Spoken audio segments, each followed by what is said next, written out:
Commercial Drive has lost its brothers. Frank and Randy Williams were a fixture here for over a decade before they died within just weeks of each other. Family says the brothers endured years of trauma and tragedy, starting with their time in residential schools. While neighbors say you'd never know their pain with the way they brightened up your day. Even when they were mad at each other, it was funny because one will be on one side of the street and the other one will be on the other side. But when it was time to, when it was hungry time or drink time, they would take their mints and start drinking or eating.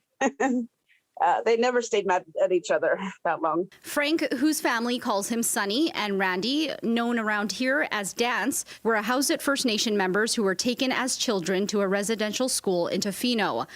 Sister Marilee Pfeiffer says the physical and emotional attacks carried on for years after, in foster homes and with their father. Frank later worked as an addictions counselor. Danse interested in art history. They reconnected with elders and their culture, but tragedy and trauma continued. Pfeiffer says they turned to drugs and alcohol to cope, but being on the drive was also their therapy when social services failed them. When Randy got run over by the dump truck, they put him in an apartment with stairs that he couldn't even climb. He had to crawl up the stairs to get to his place, and he's too tired half the time. So he didn't stay in it. Frank got really upset and moved to the streets with them, and was really upset with the ministry and the health department.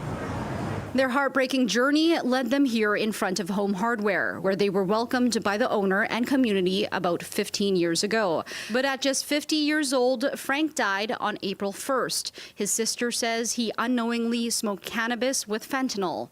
Then on what would have been Frank's birthday, Danse died in hospital of a heart attack on May 27th.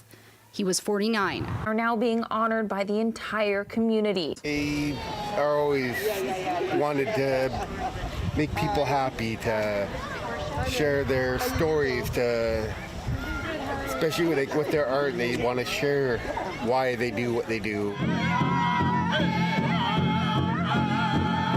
Music was played and stories were shared. Frank and Danse were both survivors of the residential school system, and their sister says she was always amazed at their strength and positivity. They taught a lot about forgiving, learning how to forgive, and not hold on to your past, just to move forward.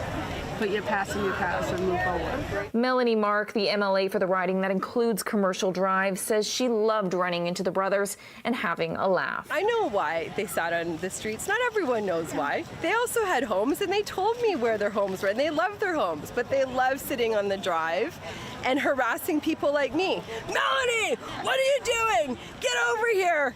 And I love those moments.